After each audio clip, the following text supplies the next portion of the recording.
নয় ভারত সরকারের বাড়ি। সেই বাড়ি সম্পর্কে দিল্লির একটা মন্ত্রী এই মন্তব্য করতে পারে? সৌগত রায়ের ডিপার্টমেন্টের বাড়ি ডান দিকে। প্রধানমন্ত্রী বাজপেয়ী এসে লিখে দিয়ে গেলেন জয়েন্ট সেক্টরের বাড়ি দেখে। রাষ্ট্রপতি কে নারায়ণের এসে দেখে দিয়ে গেলেন। উনি তো রেল মন্ত্রী। বাড়ির মন্ত্রী যিনি গুলাম নবী আজাদ দুবার আসলেন, বাড়ি দেখে উচ্ছ্বসিত প্রশংসা করে গেলেন যে এই বাড়ি এই দামে কি করে বিক্রি করছেন আপনারা।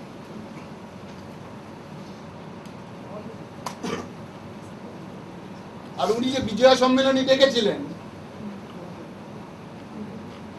দুদিন, একদিন শিল্পপতি আর একদিন হচ্ছে শিল্পী। টেবিলে টেবিলে এমএলএ, টেবিলে টেবিলে এমপি মন্ত্রীকে বসিয়ে দিয়েছিলেন যত্ন নেওয়ার জন্য। উনি বলার সময় কি খেয়াল করেছেন এই যে সব বাড়ি দপ্তর বাড়িয়েছে তার মধ্যে টেবিলে বসা লোক অনেক ছিল? যত্ন করে ডেকে নিয়ে গিয়ে টেবিলে বসিয়েছেন, সামনে একটা মন্ত্রীকে দাঁড় করিয়ে রেখেছেন, খাচ্ছেন ঠিক মতো খান। টাইমস অফ ইন্ডিয়া আমি যা মেনু চার্ট দেখলাম 5 স্টার হোটেলে সেই মেনু থাকে না। সেই সব বড় বড় ব্যবসাদার, আমি তাদের নামের মধ্যে যাচ্ছি, তারা অনেকে আমার সাথে কাজ করে জয়েন্ট সেক্টরে। তাদের বাড়ি খারাপ বললেন আমাদের, আপনার নতুন বন্ধু তারা।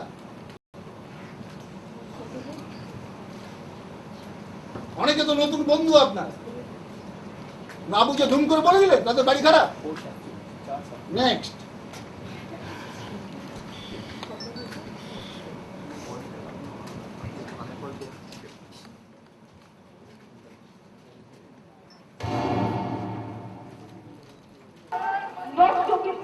যত মাটি পুকুর থেকে সব মাটি তুলে নিয়েছে, ভেরি থেকে সব মাটি তুলে নিয়েছে, পরিবেশ নষ্ট করে দিয়েছে, সবুজকে ধ্বংস করে দিয়েছে, জলাশয়গুলো বুঝিয়ে দিয়েছে, গায়ের জোরে মাটি কেটেছে। সেই মাটি নিয়ে এসে গায়ের জোরে বাদ করে এখনো দেখবেন হাজার হাজার একর জমি এখনো পর্যন্ত পড়ে আছে। আবার অনেক জমি নেওয়ার জন্য নানা রকম ব্যবস্থা করছে। পূর্ব কলকাতায় যেটাকে ওয়েটল্যান্ড বলে, জানেন 50-60 বছরের পুরনো ওয়েটল্যান্ড। আমাকে মৎস্যমন্ত্রী বললেন যখন টাউনশিপের কাজ প্রথম শুরু করল, এনভায়র ডিপার্টমেন্ট বললো, ওয়েটল্যান্ড অথরিটি বললো, আপনাদের নিজেদের অভিজ্ঞতা আছে যে এই ওয়েটল্যান্ডগুলো 1.5 মিটার করে গভীর।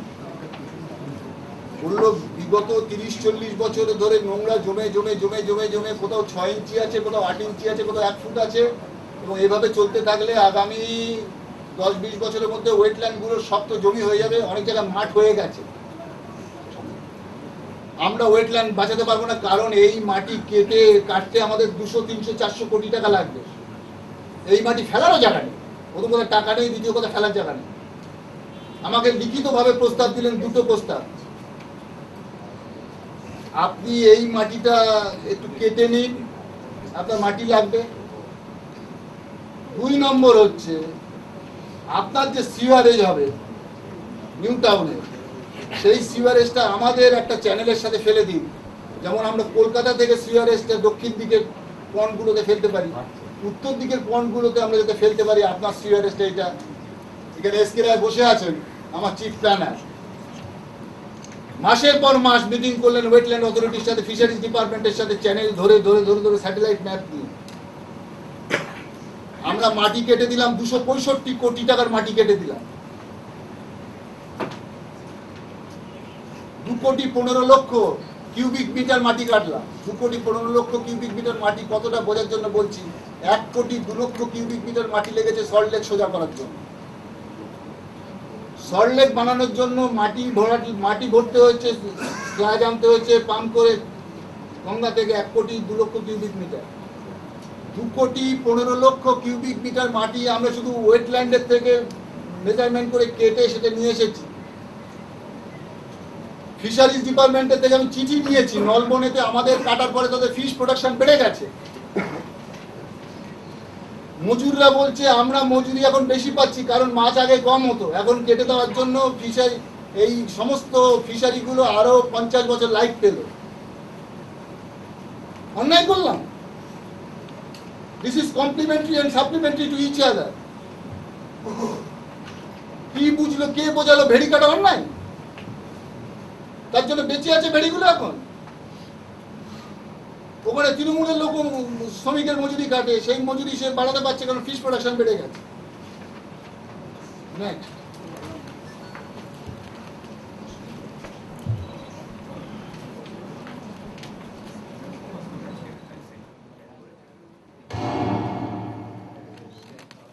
এখানে নাকি হিটকো পঞ্চায়েতকে কাজ করতে দিচ্ছে না, বলছে হিটকো যা বলবে তাই।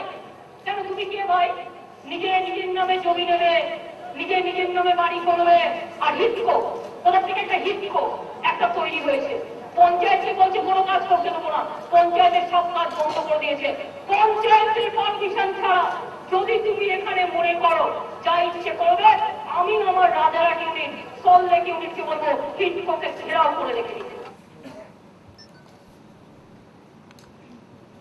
পঞ্চায়েত, এটা আমার ইংরেজি বলতে হচ্ছে ছোট, এটা অনেক বড় ব্যাপার, পরে দরকার হলে আলোচনা করা যেত, আমার অফিসাররা বলতে। After declaration of planning area, Panchayats and Rural Development Department, Government of West Bengal, as per 114A of West Bengal Panchayat Act, as per 114A of West Bengal Panchayat Act, 1973, work of Gram Panchayat, not all work, as per 23, 24 and 25, are suspended by order dated 31/5/2002. Both the Rajarhat and Bhangur 2 Panchayat Samiti, Rajarhat Panchayat Samiti was led by Trinamool and chairman was Jayadev Karmokar. Both the Rajarhat and Bhangur 2 Panchayat Samiti had given no objection to the Panchayat department. This is the usual practice as per existing law of West Bengal Town and Country Planning Act and West Bengal Panchayat Act. এখানে 30 তলা একটা বাড়ি হবে, 10 তলা একটা car parking হবে, 10 তলায় গাড়ি থাকবে, পঞ্চায়েত সেই বিল্ডিং প্ল্যান পাস করাবে? Is it possible? That's why the provision is there, যেটা আমি বললাম যে পঞ্চায়েতের যে 23, 24, 25, that power only has been suspended by this order, that too also taking the consent of both the Panchayat Samitis, Rajarhat and Bhangur. And Bhangur happens to be run under the Trinamool Congress. Regarding ঘেরাও, তো বেশি কিছু বলার নেই। প্রথম হচ্ছে ঘেরাও আন্দোলনের ফর্ম হিসাবে এখন খুব একটা লোকে পছন্দ করছে, আমরাও আগে করেছিলাম, আমরা পছন্দ করছি। তা সত্ত্বেও কেউ ঘেরাও করলে করতে পারে, এ নিয়ে কোনো অসুবিধা নেই। কিন্তু এ গ্যারান্টি কে দেবে যে হিটকো ঘেরাও হওয়া 24 ঘন্টার মধ্যে নিজাম প্যালেসে দিদিমণি ঘেরাও হবে না চাকরিদার দাবিতে, রেলেতে শূন্য পদ পূরণের দাবিতে, রেলে যে প্রতিশ্রুতি দিয়েছিল সেই প্রতিশ্রুতি পূরণের দাবিতে, রেলে মুসলমান ছেলেমেয়েদের যে চাকরি দেবে তার দাবিতে 24 ঘন্টার মধ্যে হিটকো ঘেরাও হওয়া, 24 ঘন্টার মধ্যে নিজাম প্যালেস ঘেরাও হবে না, এ গ্যারান্টি কে দেবে? আগুন নিয়ে খেলা ভালো না। মিটিং এ লোক হচ্ছে, তাতে মাথা গরম করলে মুশকিল আছে। নেক্সট।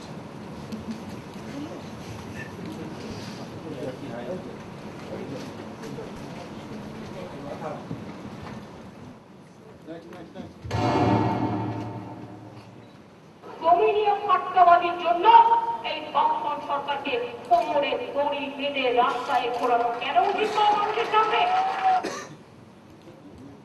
এটা খুব একটা ভদ্র সভ্য গণতান্ত্রিক মনোভাব না। আগে থাকতে পারে, কিন্তু একদম কোমরে দড়ি দিয়ে ঘোরাবে। এখন আমরা গভর্নমেন্টে আছি, তার তো ওর মতো লোকের একটা কোমরে দড়ি বাঁধলাম, আছি যখন 6 মাস যাওয়া হবে, তাহলে কিছু কোমরে দড়ি বেঁধে ঘোরাই, এটা একটু বাড়াবাড়ি হয়ে গেছে। এটা ঠিক না, এটা তালিবানি মনোভাব। এসব আফগানিস্তানে হয়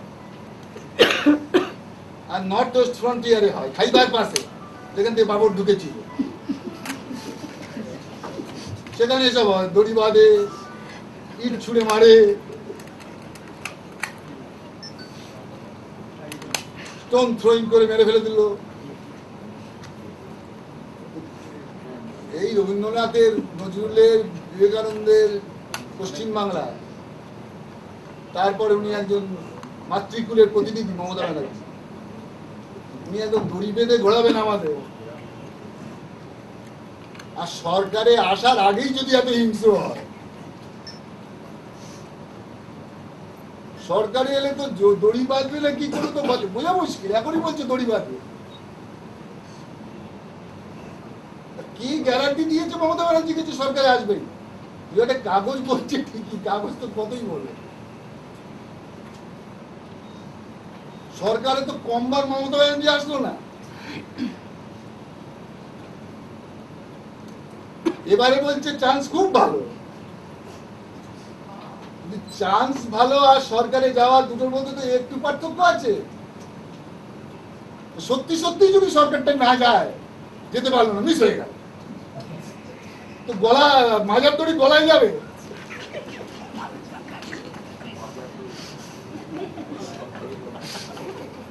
নেক্সট নেক্সট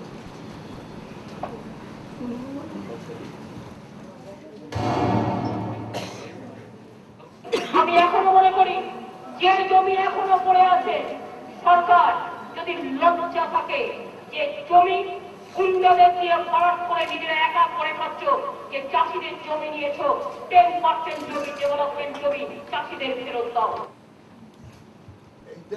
এইটা দিয়ে আমি প্রেস কনফারেন্স শেষ করবো, সুতরাং এটা আমি পরে বলছি। নেক্সট।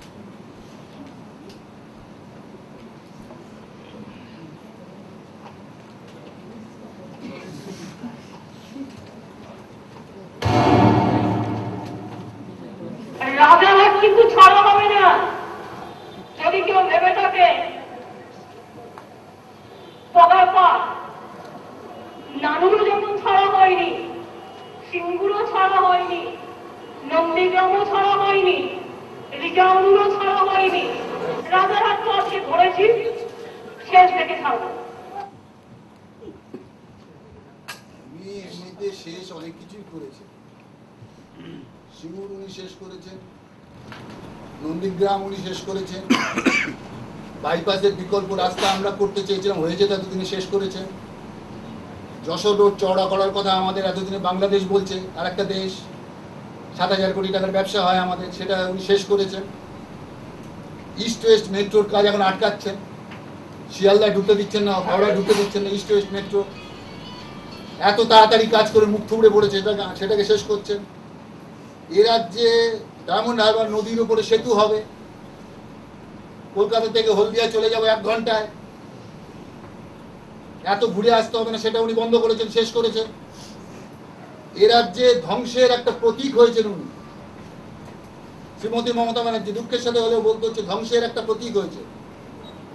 সুতরাং রাজারহাট শেষ করার জন্য উনি উদ্যোগী হবেন এই শেষ সময় এসে, আর কোনো ইস্যু এখন নেই হাতে, এটা আশ্চর্যের কিছু নেই।